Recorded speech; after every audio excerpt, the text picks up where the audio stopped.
The Premier League weekend officially comes to an end, and here in this YouTube video, we're going through all the Premier League games that happened this weekend. So yeah, Liverpool kicked off the Premier League weekend for game week 5 against Everton, and Liverpool defeated Everton 2 goals to 1 in the Merseyside derby. Ryan Gravenberch and Hugo Ekitike getting the goals for Liverpool.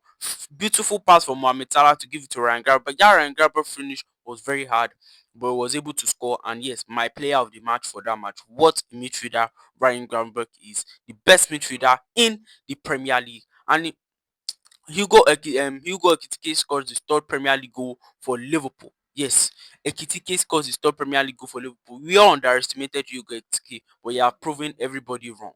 And Liverpool still held on. Idrissa Ganage gave Everton some hope in the second half, but it was not enough. Liverpool still got away with the win, 2 goals to 1, and now we are sitting on top of the table with 15 points. The Premier League weekend moved on when Brighton took on Tottenham Hotspur, and Tottenham Hotspur were away from home.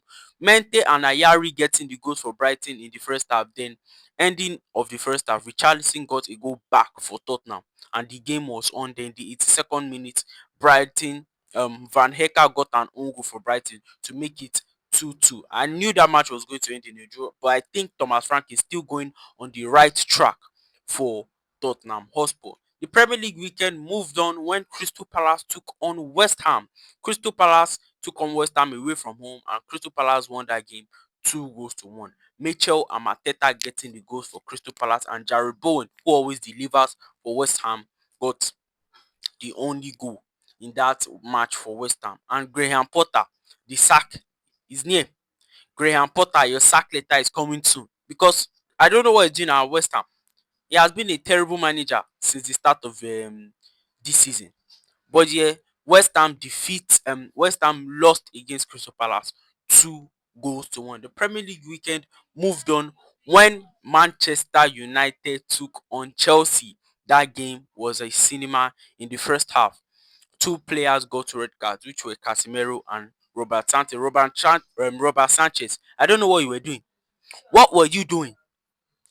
What were you doing? That was a terrible error from Robert Sanchez that gave um Manchester United the advantage, because it was 11 men versus 10 men.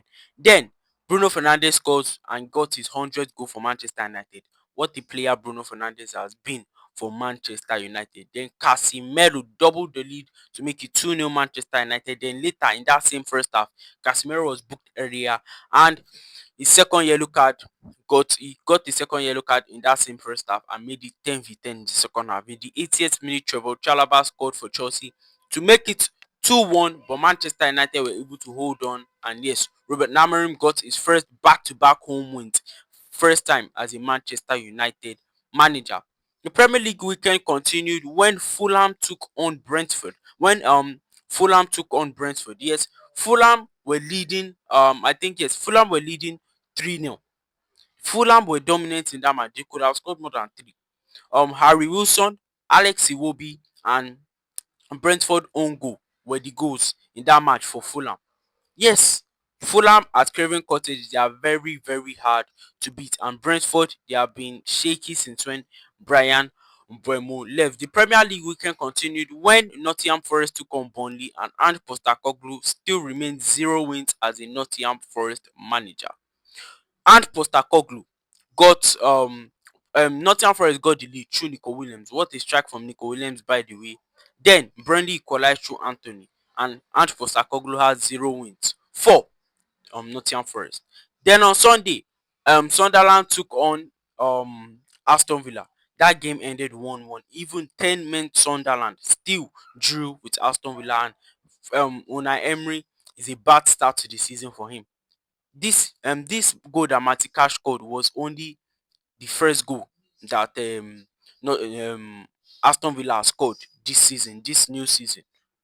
But yeah, Sunderland, they were able to hold on and get a 1-1 draw over Aston Villa.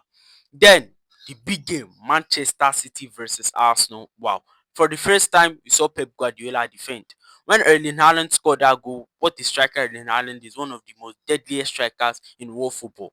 When Erling Haaland scored that goal, Manchester City were defending.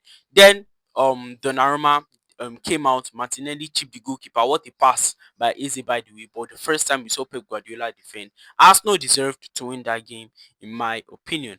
The last Premier League game today I'll be talking about before it's a wrap is the game that happened between Bournemouth and Newcastle, which ended in a 0-0 draw. What are your thoughts on this Premier League weekend? Make sure you hit that like button, hit that subscribe button. Thank you very much, man.